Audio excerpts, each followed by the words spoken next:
Exercise 10.2 का fourth question करते हैं।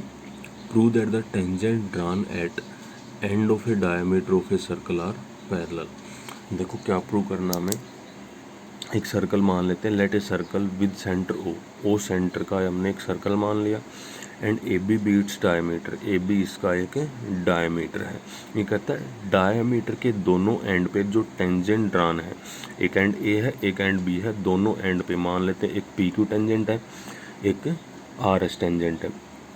P Q and R S are two tangents passing through A and B.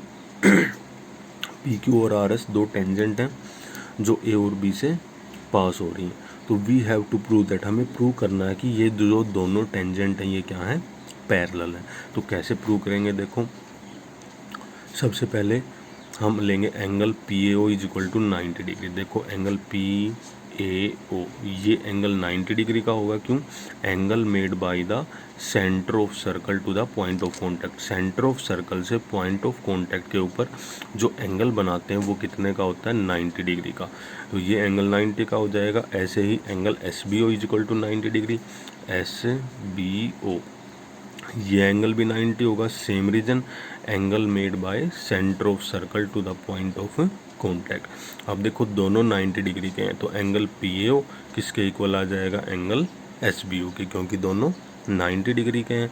लेकिन ये दोनों एंगल देखो, ये एंगल और ये एंगल, ये दोनों एंगल क्या है, अल्टरनेट इंटीरियर एंगल है।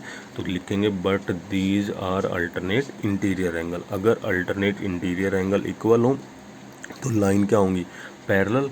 तो ये दोनों एंगल इक्वल, तो लिख देंगे P Q and R S are parallel. यही हमें प्रूव करना था। देखो नेक्स्ट क्वेश्चन करते हैं, fifth question. Prove that the perpendicular at the point of contact to the tangent to a circle passes through the centre. ये कहता है कि प्रूव करना हमें perpendicular at the point of contact. Point of contact के ऊपर जो perpendicular बनता है वो हमेशा किससे पास होगा, सेंटर से। ये हमें प्रूव करना है। तो हम मान लेते हैं let a circle with centre O. एक सर्कल ले लिया हमने जिसका सेंटर है O. Let A B be a tangent, A B एक टेंजेंट ले लिया हमने। Touch is the circle at point P, circle को पी पॉइंट पे जो टच करती है।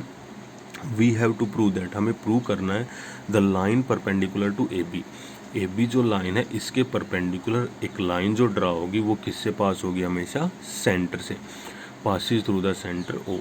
We prove this by contradiction method. हम इसको किससे प्रूव करेंगे, कॉन्ट्राडिक्शन मेथड से। कॉन्ट्राडिक्शन मेथड क्या होता है, हम अपनी तरफ से मान के चलेंगे कि ये ओ पॉइंट से पास नहीं होती है, किसी ओ डैश पॉइंट से पास होता है ये परपेंडिकुलर लाइन जो है ए बी के ऊपर। और लास्ट में हम जो लेके चलेंगे उसमें क्या आ जाएगी, कॉन्ट्राडिक्शन आ जाएगी। कॉन्ट्राडिक्शन ये होता है जो हम लेके चले हैं वो कहीं ना कहीं जाके लास्ट में गलत प्रूव हो जाएगा या फिर वो पॉसिबल ही नहीं होगा। ठीक है, तो इस तरह से हम इसको प्रूव करेंगे कॉन्ट्राडिक्शन मेथड से। तो let us assume that perpendicular to A B at P, हम मान लेते हैं ए बी के ऊपर जो परपेंडिकुलर है पी पॉइंट पे does not pass through the centre O, वो ओ से पास नहीं होता। Let it pass through another point O dash, हम मान लेते हैं कि ये किसी दूसरे पॉइंट ओ डैश से पास होता है। ज्वाइन, हम ज्वाइन कर देंगे ओ पी को और ओ डैश पी, दोनों को ज्वाइन कर देंगे तो क्या आ जाएगा, देखो एंगल अब हम ये लेके चले हैं कि ये जो परपेंडिकुलर है ये किससे पास हो रहा है, ओ डैश पॉइंट से। तो ओ डैश पी बी किसके इक्वल आ जाएगा, 90 डिग्री के इक्वल। इसको मान लेंगे हम इक्वेशन फर्स्ट। ऐसे ही देखो O is the centre of the circle, O जो है सर्कल का सेंटर है and P is the point of contact. O centre है, पी है पॉइंट ऑफ कॉन्टैक्ट। अब हमें पता है we know that line joining the centre and the point of contact to the tangent of the circle are perpendicular to each other. हमें पता है कि सर्कल के सेंटर से हम लाइन पॉइंट ऑफ कॉन्टैक्ट के ऊपर जो लाइन ड्रा करते हैं वो कितने डिग्री का एंगल बनाती है, 90 डिग्री का। तो क्या करेंगे, लिखेंगे एंगल ओ पी बी। तो यहाँ से क्या आ जाएगा, देखो एंगल ओ पी बी, ये एंगल कितना आ जाएगा, 90 डिग्री का। अब देखो ये angle O dash P B ये भी 90 का है, ये पूरा एंगल भी 90 का प्रूव किया हमने। तो फ्रॉम फर्स्ट एंड सेकंड ये दोनों क्या आ जाएंगे, इक्वल आ जाएंगे क्योंकि दोनों 90 डिग्री हैं। ओ डैश पी बी किसके इक्वल आ जाएगा, ओ पी बी के इक्वल, इसको मान लेंगे third equation. But from figure we see that, लेकिन देखो हम फिगर में अगर देखें तो ये क्या है, ये दोनों एंगल इक्वल नहीं है, ये ओ डैश पी लाइन तो अलग है बिल्कुल ही, तो ये दोनों एंगल तो इक्वल हो ही नहीं सकते। अगर हम फिगर से देखें जो O dash P B angle है वो लेस देन है किससे, एंगल ओ पी बी से। साफ दिख रहा है कि ये जो ओ डैश पी बी ये वाला एंगल छोटा है इस पूरे बड़े वाले एंगल से। तो क्या लिखेंगे अब देखो, therefore angle O dash P B is equal to O P B is only possible when the line O P coincides with O P. Coincides का मतलब होता है O dash P coincides with O P, मतलब O dash P जो line है वो O P के ऊपर हो, ये तो तभी पॉसिबल है।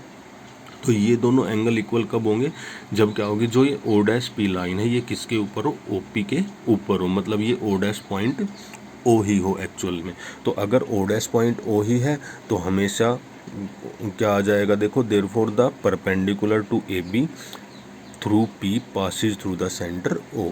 तो जो परपेंडिकुलर होगा टेंजेंट के ऊपर, पॉइंट ऑफ कांटेक्ट के ऊपर, वो हमेशा किससे पास होगा, सेंटर ऑफ सर्कल से। यही हमें प्रूव करना था।